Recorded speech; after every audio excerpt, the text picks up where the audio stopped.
Ridgeview sponsoring here at Goodwood this week, and they've got absolute pride of place just overlooking the parade ring. I was just saying to the guys alongside that I'm quite happy to talk about the racing and preview. That's all good, but this is better. And as we join Neil Phillips for the first time this week, and indeed the CEO of Ridgeview, we've got some of their finest products.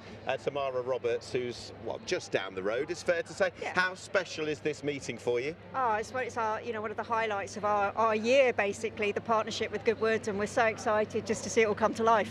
I know this has been in the pipeline for a little while, and like I said, this is the place to be, right over the parade ring. We've got the Rosé, we've got the Blanc de Blanc, we've got the Bloomsbury. This special bottle, we've got the Magnum here as well. You are showcasing the finest you've got. Oh, absolutely, nothing short of the finest for you guys here. So, and Neil did twist my arm to get the Bloomsbury out. I did. So we have the Magnum as well. Does make you wonder. Neil, just when it comes to this meeting each and every year, I was with you at the back end of last year, and look, just as we talked, the sun is beginning to come out, it's getting a bit warmer. Suddenly all of this setup feels quite appropriate. It does feel really appropriate, and I'm actually thinking it's going to be really appropriate to open up the Magnum quite shortly, actually, really. I think you should go for it, really. I think, come on, I mean, it's just so special having a Magnum. But it's beautiful here. It's the second year of Ridgeview being at Guitar Goodwood Festival.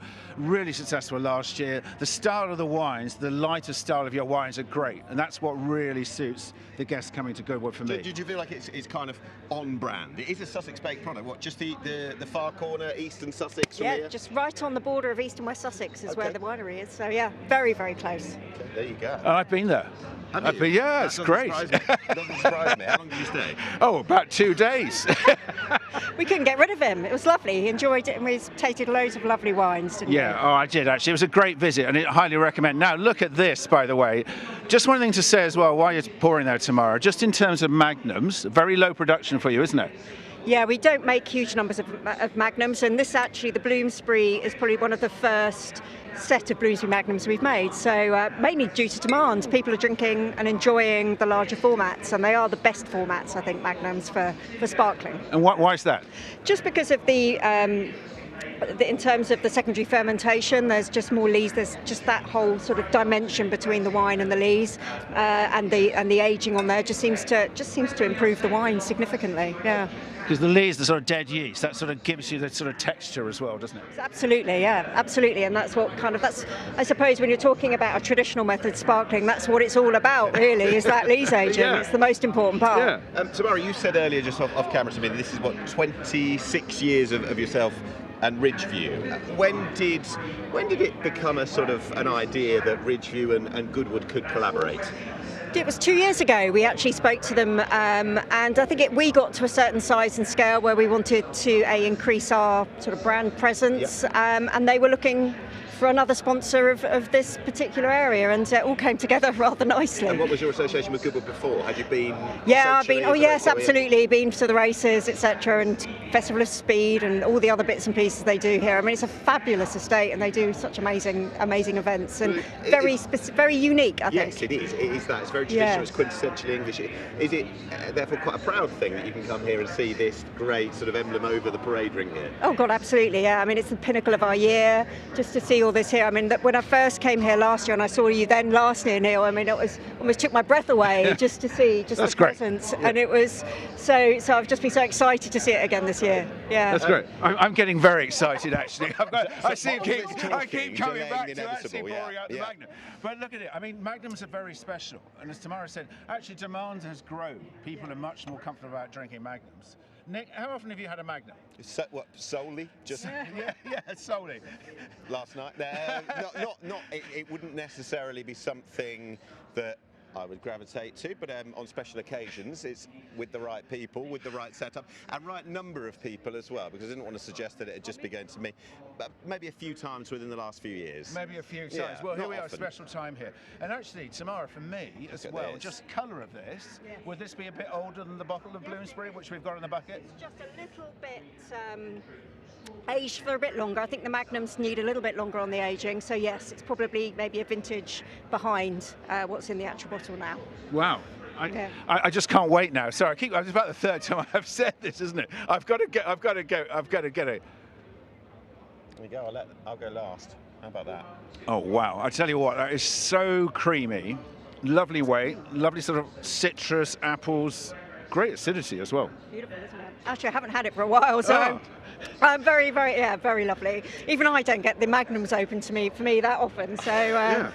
Oh, it's delicious, really lovely, aged beautifully. So, Tamara, assuming that this sun is not just flirting with us and we're going to see something a little more tangible throughout the week, and we do hope that, what would the glorious Goodwood, Qatar Goodwood Festival punters like to associate or accompany this with? What's the best food to go with it on a racing afternoon? We always say with pretty much anything goes with sparkling, in my honest opinion, but also one of the things that we always sort of promote with, particularly with the Bloomsbury, where you've got a very citrusy element to it, is something like fish and chips. I mean, honestly, those two things go brilliantly together. Yeah. And considering where we are as well, not too far from the coast. No. But to be honest with you, I think you can have a glass of anything. I love it. Actually, I'll tell you what we're going to do. Like a true CEO just before you do your top tip, by the way, just before you do top, can we just have a quick taste of the Blanc de Blanc? Because this is 2019, 100% Chardonnay. Yes, so the main difference obviously is this. So the Bloomsbury is a mix of vintages. It has some reserve in there, which gives you that sort of bigger sort of a body to the wine, and also the consistency year on year.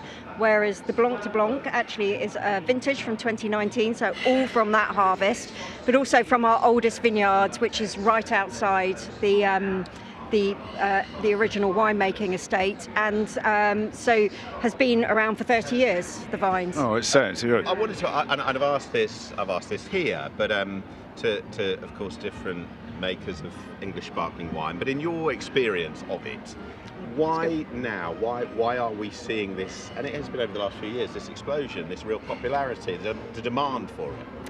Yeah, like anything, if you don't see it, you don't want it, do you? I think it's that in terms of demand, the more you see, the more you hear about it and you taste, and the quality's there. So I think the demand side of it is following the fact that it's more available, but also, it started just because a few producers back in the late 80s, early 90s decided to start making a style of wine that really suited the climate, which is the traditional method sparkling. So not having, the warmest of summers and the ripest of grapes at the end of season in terms of sugar levels, etc. for still wines, it makes the perfect traditional method sparkling wine. And it certainly tastes. This is a great example of that. It's 2019 Chardonnay. Now, just before we go, we just need to get your tip for your Ridgeview race. Come on.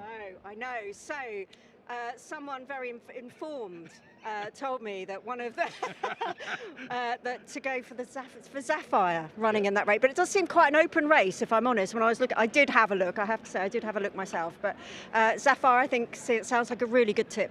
Thanks. Top tips to there, Tamara. That was great. Thank you. Let's look at 7. Race 4:55. You're looking out for that. The Ridgeview Fillies handicap. Yes. Sapphire. What about you?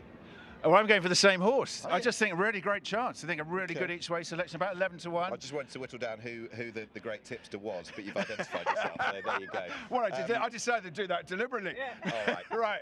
There you go. I'll take you on with Dash of Come on, Azure, cheers. Look, I hope it's a great race, and a great race to accompany a great sparkling wine as well. Tamara, cheers. absolute pleasure to meet you. Have a great week. And if you can have squatters' rights at this bar, that's exactly where I'll be.